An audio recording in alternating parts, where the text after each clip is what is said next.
व्रत उपवास में यदि आप कुछ हेल्दी टेस्टी और कुछ नया ट्राई करना चाहते हैं तो ये साबूदाना पराठा रेसिपी तैयार है। आप कभी भी इसको बना के एंजॉय कर सकते हैं। सादे भी इसे आप बना के खा सकते हो, खिला सकते हो। और व्रत उपवास के लिए तो बहुत ही अच्छी रेसिपी रहने वाली है, बहुत ही सॉफ्ट यमी। और इसके साथ जो 3 चटनियाँ बनाई है अलग अलग फ्लेवर में, बहुत ही हेल्दी चटनियाँ हैं और बहुत ही हेल्दी रेसिपी रहने वाली है। अब मैं इसे खा के टेस्ट करके देख रही हूँ। ये है लाल चटनी, तीखी के साथ में खट्टी और मीठी है, बहुत ही तीखी चटनी है ये। और तो सारे टेस्ट हम लेने वाले हैं इसके। अब लेते हैं जी थोड़ी सी ये ड्राई कोकोनट और पीनट से बनी हुई चटनी है ये। तो ये चटनी बहुत शानदार है। और ये है हरे धनिया वाली खट्टी चटनी, ये भी बहुत ही शानदार चटनी लगने वाली। तो बनाना शुरू करते हैं। ये ये जो बड़ी कटोरी है, इससे आधी कटोरी मैंने साबूदाना लिया है।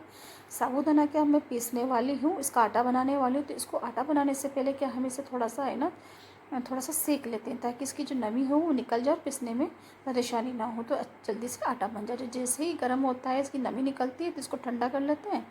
और जैसे हाथ को इसका टेम्परेचर सुहाता है, उस टेम्परेचर में इसको लेके जार में डाल के मिक्सर में, और इसे अच्छे से बढ़िया से बारीक से, जितना बारीक हो सकता है आप उतना बारीक कर लें। पर मेरा क्या ग्राइंडर है ना, ठीक से काम नहीं कर रहा, तो ज़्यादा बारीक नहीं हुआ। खैर कोई बात नहीं, इससे भी आराम से बनेगा पराठा। मोटा दरदरा सा ही रहा है, कोई दिक्कत नहीं। तो इसी से मैं अब पराठा बनाएंगे। तो ये 3 उबले हुए आलू इसमें यूज कर रही हूँ मैं। तो इनको अच्छे से बढ़िया से ग्रेट कर लेते हैं। आप चाहो तो हाथ से भी मसल सकते हैं, लेकिन कभी कभार क्या है इसमें थोड़े से चंक्स रह जाते हैं, तो थोड़ी दिक्कत हो सकती है पराठा बनाने में। तो ग्रेट करने से क्या है ना, सारी अच्छे से मैश हो जाता है बढ़िया। अब जी 2 हरी मिर्ची को भी अच्छे से बढ़िया से या तो ग्रेट कर लो या बारीक कूट के आप इसमें डाल दो बढ़िया से अच्छे से। और इसके बाद में 1 इंच का अदरक का टुकड़ा है, इसे भी अच्छे से ग्रेट करके डाल देती हूँ। अब डाल लेते हैं जी ये रेड फ्लेक्स सीड, और डाल लेते हैं टेस्ट के अकॉर्डिंग व्रत वाला नमक।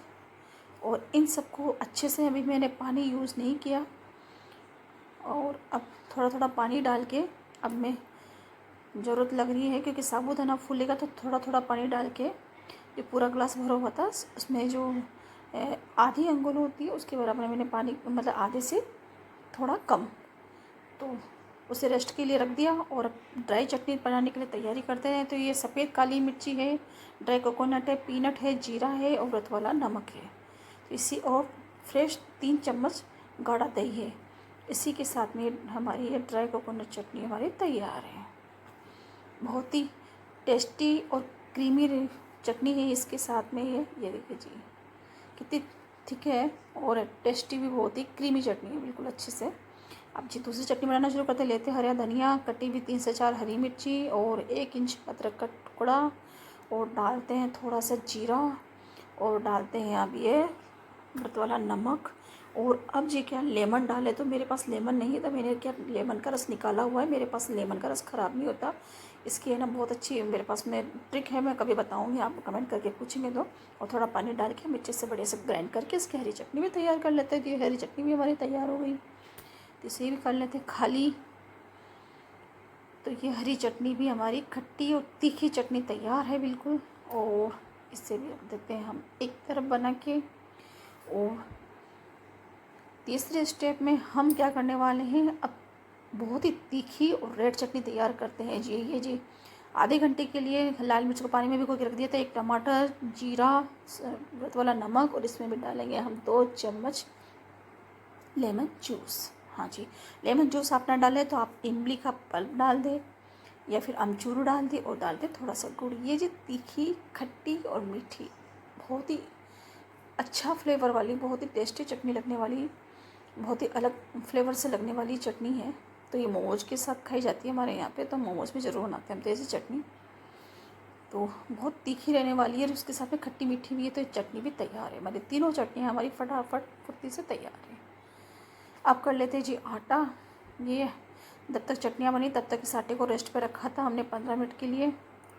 और अब थोड़ा थोड़ा पानी डाल के इसे इस फॉर्म में ले आते हैं कि बढ़िया से इसका जो रोटी वाला जो डो होता है ना, तो इसे मसलते हुए बढ़िया से पानी डालते हुए, कि मेरे पास, मैंने कहा कि ज़्यादा बारीक आटा नहीं हुआ, थोड़ा मोटा ही रहा है ये आटा, तो थोड़ा इसे गलने में वो टाइम लगा। और मैं अच्छे से बढ़िया से इसको गूँथते हुए बढ़िया से और इसको आटे की फॉर्म में ला रही हूँ। थोड़ा सा हाथों में घी लगा के और अच्छे से बढ़िया से इसको मथ लेते हैं, बढ़िया से कर लेते हैं, गूँथ लेते हैं बढ़िया। तो ये आटा तैयार है। अब मैं क्या करूँगी, इसकी 3 रेसिपियाँ बनाने वाली हूँ, लेकिन मैं बाद में बनाऊँगी। एक रेसिपी ही बनाऊँगी अभी तो मैं इसमें। तो मैं 3 रेसिपी बनाने वाली हूँ इसके। अभी मैंने सिर्फ 4 पराठे, बस मेरे ही फास्ट था तो बस मेरे लिए ही बना रही हूँ। 4 पराठे बनाने वाली हूँ इसके। इस तरह से घी का हाथ लगा के मैं इसे बड़े से गोल मटोल से बढ़िया से इसे अच्छे से बेल लेती हूँ।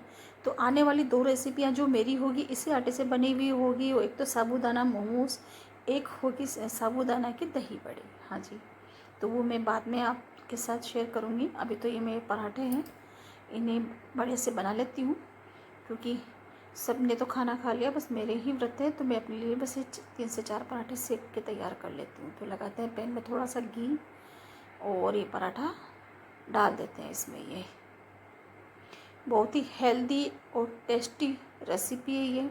साबूदाना वैसे भी अच्छा होता है, और जैसे ही ये जब इसका लोई बनाते हैं तो थोड़े से क्रेक होते हैं, तो इस तरह से गोल हाथों से टेप करके बढ़िया से इसको एक जैसा कर लें तो इसके क्रेक हट जाते हैं। तो ये पराठे एक एक करके सीख रहे हैं हमारे। बहुत ही सॉफ्ट पराठे बनके तैयार हुए हैं और बनके फटाफट झटपट बनने वाली रेसिपी, ज़रा टाइम नहीं लगता इसमें।